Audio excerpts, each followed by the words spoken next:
اور ادھر سیدنا عمر رضی اللہ عنہ کے دور میں ایک تحریک اٹھی تھی اور وہ عبداللہ ابن سبا کی تھی. یہ جو بار بار تذکرہ آ رہا ہے نا اخوان الصفا کے رسائل اور اسماعیلی باطنی کرامتہ، یہ دونوں ایک دوسرے کے ساتھ منسلک ہیں، پیوست ہیں. اور ابن سبا کی وہ جو تحریک جاری تھی اس نے اندر سے خلافت کو نقصان پہنچایا، اور 132 ہجری میں ابو مسلم خراسانی اٹھا. قیامت میں حجاج بن یوسف اور یہ جو محمد بن ابو مسلم خراسانی تھا، ہم نہیں جانتے کہ کس کے حق میں مسلمانوں کا خون زیادہ آئے گا اور کون سا پلڑا چکے گا اور بھاری رہے گا. جتنا بڑا بنو امیہ کا ظالم یہ حجاج تھا، اتنا ہی بڑا یہ ابو مسلم عباسیوں کا ظالم تھا.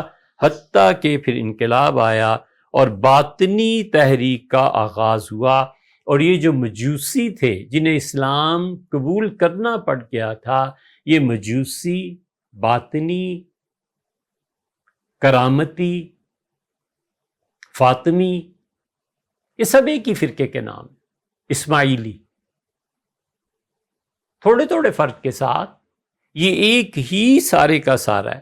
اور مقصد یہ تھا کہ ایرانی سلطنت کا احیاء کیا جائے، اور جو مزدک اور جو لوگ پہلے مر چکے تھے اس فلسفے کو پھر سے غالب کیا جائے.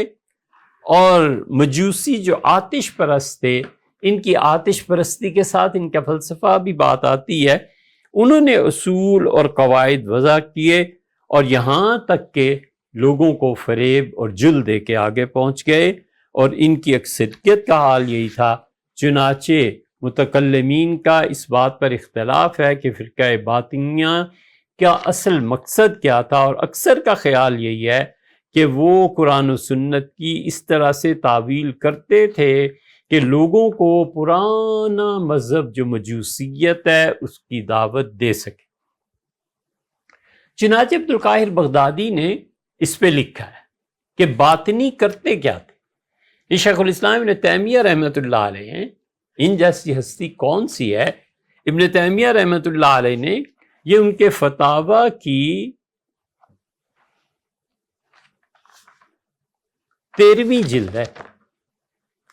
شیخ اس 13ویں جلد میں فرماتے ہیں کہ اول التفرق والابتداع فی الاسلام بعد مقتل عثمان. سیدنا عثمان رضی اللہ عنہ کی جو شہادت تھی اس سے امت میں توڑ اور شگاف پیدا ہوا. جب علی اور معاویہ رضی اللہ عنہما نے اتفاق کر لیا اور جنگیں بند ہو گئیں تو انکرت الخوارج، سب سے پہلا فرقہ اس امت میں خارجیوں کا اٹھا، اور انہوں نے قرآن سے لے کے ایک نعرہ بلند کیا اور ان کا لا حکم الا اللہ، اللہ کے علاوہ کسی کی نہیں مانی جائے گی. ابو موسیٰ اشعری نے جو علی کے وکیل تھے، اور عمر بن العاص جو معاویہ کے وکیل تھے رضی اللہ تعالی عنہم، ان کی آپس کی صلح باطل قرار پاتی ہے. خدا کہتا ہے صرف میرا حکم مانو. تو عبداللہ ابن عباس رضی اللہ عنہما کو سیدنا علی رضی اللہ عنہ نے بھیجا اور انہوں نے جا کر انہیں سمجھایا. تو انہوں نے کہا ان عثمان و علی و موالاہما قد حکموا بغیر ما انزل اللہ، علی اور عثمان دونوں گناہ گار ہیں، اور جو جو ان کی فوجوں میں شامل ہیں سب گناہ گار ہیں، کیونکہ اللہ یہ کہتا ہے وَمَن لَّمْ يَحْكُم بِمَا أَنزَلَ اللَّهُ فَأُولَٰئِكَ هُمُ الْكَافِرُونَ. جو خدا کی کتاب کے مطابق فیصلے نہیں کرتے وہ کافر ہیں. یہ تھے خارجی. یہ آیت اللہ نے یہودیوں کے لیے نازل کی تھی، ہمارے لیے نہیں. اور خوارج ہمیشہ کافروں کی آیات کو مسلمانوں پہ چشمہ کر کے ان کا قتل کرتے رہے. اہل سنہ کا بڑے وسیع پیمانے پہ ان خارجیوں نے قتل کیا، یہ کہہ کے کہ یہ مشرک ہیں، یہ کافر ہیں، یہ مشرک ہے، یہ کافر ہے، یہ خانقاہ بن گئی، یہ قبر بن گئے، سجدہ کیا، کافر، پکڑو مارو پکڑو مارو، اس کے علاوہ کوئی کام نہیں رہا. والعیاذ باللہ. شیخ لکھتے ہیں آگے چل کے کہ وہ کہتے تھے کہ قرآن نے یہ حکم دیا ہے، اور جو قرآن کو نہیں مانتا ہم اسے ماریں گے. وَبِإِذَائِهِمْ، اور ان کے پیچھے جو دوسرا فرقہ آیا شیعہ، غلون فی الائمہ، وہ اپنے ائمہ میں بہت غالی تھے، ان کی تعریف شخصیت پرستی تھی نا۔ کوئی بھی شخص حضور اقدس صلی اللہ علیہ وسلم کے بعد کسی بھی شخص کے متعلق یہ عقیدہ رکھتا ہے کہ وہ کلیتاً پاک ہے اور اس سے غلطی ہو ہی نہیں سکتی، وہ آدمی اپنے آپ کو گمراہی میں ڈالتا ہے۔ ہر آدمی سے غلطی ہوتی ہے، علم کی مباحث ہوتی ہیں، دلائل کے ساتھ ہوتا ہے۔ وہ کسی شخص میں اتنا فنا ہو جائے کہ حضرت میرے تو اس کے غلطی ہو ہی نہیں سکتی، اس کا مطلب یہ ہے کہ جو حق اللہ کا ہے اور جو رسول صلی اللہ علیہ وسلم کا ہے، تم اپنی گمراہی سے ایک شخص کو دے رہے ہو۔ تمہارے پاس محبت رہی کتنی گئی اوپر کے لیے؟ اسی لیے حضور صلی اللہ علیہ وسلم کو خطرہ تھا کہ میرے بعد ایسی صورت ہو سکتی ہے، تو وفات سے کچھ پہلے فرمایا کہ لوگو میں اللہ کا بندہ اور اس کا رسول ہوں، بس یہی کہا کرو کہ میں اللہ کا بندہ اور اس کا رسول ہوں، علیہ الصلوۃ والسلام۔ اس لیے جو لوگ اپنے اماموں کو، اپنے اکابر کو معصومیت کی حد تک پوجتے ہیں، سمجھتے ہیں تو کم ہے، پوجتے ہیں، ان کو ہوش کرنا چاہیے یہ اہل السنہ میں سے نہیں ہے۔ اہل السنہ کا صاف صاف عقیدہ ہے کہ حضرت رسالت مآب صلی اللہ علیہ وسلم آخری معصوم تھے، حتیٰ کہ اہل السنہ اتنی احتیاط برتتے ہیں کہ وہ کہتے ہیں نبی سے خطائے اجتہادی ہو سکتی۔ اہل السنہ اتنے کلیئر ہیں، وہ کہتے ہیں انبیاء علیہ السلام سے اجتہادی خطا، حضور اقدس صلی اللہ علیہ وسلم کے بدر کا قصہ اور فلاں فلاں فلاں، یہ سب فواتح الرحموت میں حضرت مدراسی رحمۃ اللہ علیہ اتنے محتاط ہیں ہم عقیدے میں۔ اس لیے یہ جو اپنے ائمہ اور مذہبی قیادت کے لیے معصومیت لے کے پھر رہے ہوتے ہیں نا، انہیں پتہ نہیں ہوتا کہ تم یہ خدا اور رسول صلی اللہ علیہ وسلم ڈیزرو کرتے ہیں اس محبت کو، تم کرنے کیا چلے؟ ابن تیمیہ رحمۃ اللہ علیہ کہتے ہیں کہ ان خوارج کے بعد غلو فی الائمہ، انہوں نے اپنے اماموں کے مراتب کو بڑھانے کی خاطر مبالغہ کیا، وجعلوہم معصومین، اور انہوں نے کہا ہمارے 12 ائمہ سب کے سب معصوم ہیں، یعلمون کل شیء، کل علم اللہ نے انہیں عنایت فرما دی ہے۔ بڑی بدذوقی ہے اور بڑی جرت کی بات ہے، حضور اقدس صلی اللہ علیہ وسلم کے علم پہ جب لوگ بحث کرتے ہیں نا، بڑی گھٹن ہوتی ہے، اللہ معاف کرے، ہم سن بھی نہیں پاتے اسے۔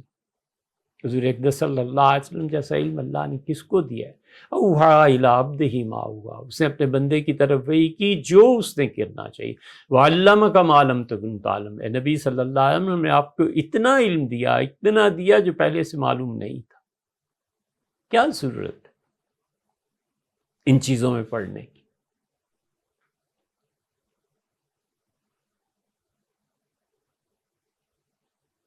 وہ کہتے ہیں کہ یہ اپنے ائمہ کو اتنا معصوم سمجھتے ہیں، وَأَوْجَبُوا الرُّجُوعَ إِلَيْهِمْ، کہتے ہیں ہمارے اماموں کی طرف رجوع کرنا فتوے میں یہ لازم ہے، فی جمیع ما جاءت بہ الرسل، اور رسول علیہ الصلوۃ والسلام جو دین لائے ہیں اس کی طرف نہیں پلٹتے، نہ قرآن کی بات کرتے ہیں نہ سنت کی بات کرتے ہیں۔ ان سے پوچھو، ہمیشہ یہ کہیں گے کہ فلاں امام کا یہ مسلک، فلاں امام کا یہ مسلک، فلاں امام نے یہ کہا، فَقَانُوا أَضَلُّ مِنْ خوارج، اور یہ خارجیوں سے بدتر ہیں اپنے عقیدے میں۔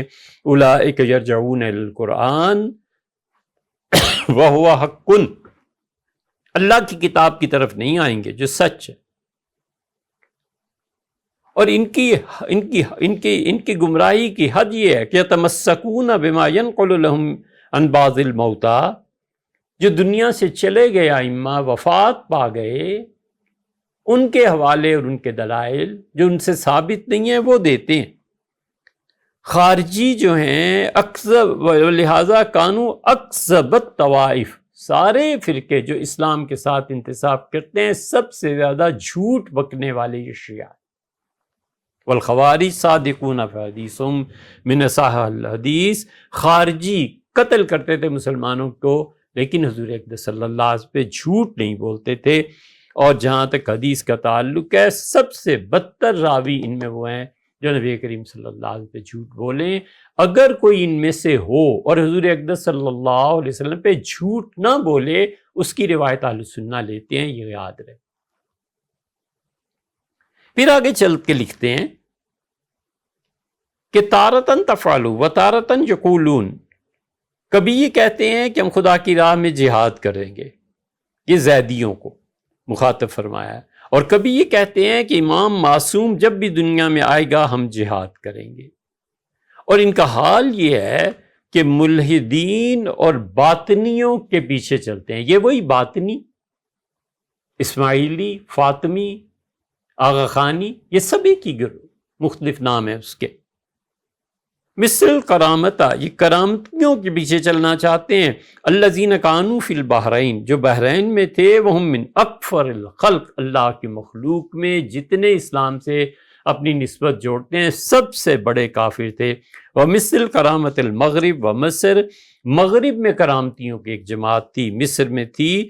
ہم کانوا یستترون بالتشیع، وہ ظاہر میں اپنے آپ کو کہتے تھے کہ ہم شیعہ ہیں، لیکن ان کی حقیقت یہ تھی کہ وہ شیعت میں بھی باطنی گروپ تھا۔ من المشرکین واہل الکتاب والمنافقین وہم من ابعد الناس عن القرآن والحدیث کما قد بسط ھذا فی مواضع، جیسے کہ میں اپنے فتاویٰ میں متعدد جگہ پہ یہ واضح کر چکا ہوں کہ قرآن و حدیث سے سب سے زیادہ دور یہ باطنی، کرامتی ہیں، فاطمی ہیں، اسماعیلی ہیں، آغا خانی۔ والمقصود ان النبی صلی اللہ علیہ وسلم قال، حضور اقدس صلی اللہ علیہ وسلم نے فرمایا تھا، انی تارکم فیکم ثقلین، میں دو بہت بڑی چیزیں امت میں چھوڑ کے جا رہا ہوں، اور فرمایا تھا اللہ کی کتاب۔ تو بجائے اس کے کہ اللہ کی کتاب کی طرف دعوت دیں اور قرآن کی بات کریں، اور آپ نے فرمایا تھا میرے اہل بیت کرام رضی اللہ عنہم، اور آپ نے فرمایا تھا میں تمہیں لوگوں نصیحت کرتا ہوں کہ میرے اہل بیت کرام رضی اللہ عنہ کا حق نہ بھولنا۔ نبی کریم صلی اللہ علیہ وسلم نے اہل بیت کرام رضی اللہ عنہ کو کہا تھا، یہ نہیں کہا تھا کہ 12 اماموں کے قائل ہو جانا۔ اور خارجیوں کو دیکھو، کم سے کم قرآن کی طرف تو دعوت دیتے، سنت کی مخالفت کرتے ہیں، لیکن یہ لوگ اس سے بڑھ گئے ہیں۔ اور پھر ان کی تکفیر کے لیے کیا یہ کافی نہیں ہے کہ حضرت سعد رضی اللہ عنہ کہتے تھے قرآن کے متعلق یہ آیت پڑھتے تھے، وَمَا يُضِلُّ بِهِ إِلَّا الْفَاسِقِينَ، اور اس قرآن سے گمراہ ہو جاتے ہیں وہ لوگ غلط مان کر کے جو لوگ فاسق ہوتے ہیں، يَنقُضُونَ عَهْدَ اللَّهِ مِن بَعْدِ مِيثَاقِهِ، اس پہ شیخ نے لکھا ہے اور کہتے ہیں کہ اما مخالفت الشیعہ لأہل البیت فکثیرۃ جدا، خود ان شیعوں نے اپنے ائمہ کی کتنی مخالفت کی ہے، بہت طویل فہرست ہے۔ قد بسطت فی مواضع، میں نے کئی جگہ پر اس پر بحث کی ہے کہ یہ لوگ خود اپنے عقیدے میں ائمہ کے عقیدے کی بات نہیں مانتے۔ اس لیے یہ جو عبداللہ ابن میمون تھا جس کا ابھی ذکر گزرا ہے، یہ لوگ تھے جو ان باطنیوں کو بہت زیادہ بڑھانے اور چڑھانے والے تھے، اور یہ اصل میں یہودیوں سے ان کا نسب جا ملتا تھا۔ اور انہوں نے دلائل سے لکھا، بہت سے مورخین نے، کہ یہ اسماعیلی اصل میں مصر کے یہودیوں کی اولاد ہے، اور جو کچھ انہوں نے اپنے دین میں پڑھا تھا اس کو اسلام میں ثابت کرنے کی کوشش کی۔ اور ایک رائے بغدادی نے لکھی ہے، اور وہ کہتے ہیں کہ جتنے باطنی اسماعیلی، آغا خانی، فاطمی شیعہ، یہ سب کے سب در حقیقت حران سے تھے۔ حران وہ جگہ ہے جہاں نمرود کی حکومت تھی، اور حران وہ جگہ ہے جس میں شیخ الاسلام ابن تیمیہ رحمۃ اللہ علیہ تھے۔ ان کی رائے یہ ہے۔ پھر وہ کہتے ہیں کہ حران اپنے اس مذہب کو چھپاتے تھے جو مذہب 7 کواکب پہ مشتمل تھا، کہ 7 ستاروں کی تبدیلیاں کیا ہے، وہ کہتے تھے یہ وہ لوگ تھے۔ پھر اس کے بعد عبدالقاہر بغدادی نے جو کچھ لکھا ہے ہم اس کا بھی ترجمہ کرتے ہیں، اور اساس یہ تھی، قدر مشترک اس میں یہ تھی کہ ایک رجحان تھا کہ جس طرح حضور اقدس صلی اللہ علیہ وسلم کی تحریک نے ان کا وطن چھین لیا، ان کو شکست ہو گئی، خلافت راشدہ نے ان لوگوں کے ممالک پہ قبضہ کر لیا، کسی طرح صحابہ رضی اللہ عنہ کو برا کہہ کے اپنی اس قدیم سلطنت کو واپس کرو اور اسلام کی بے خونی کی سازشیں کرو۔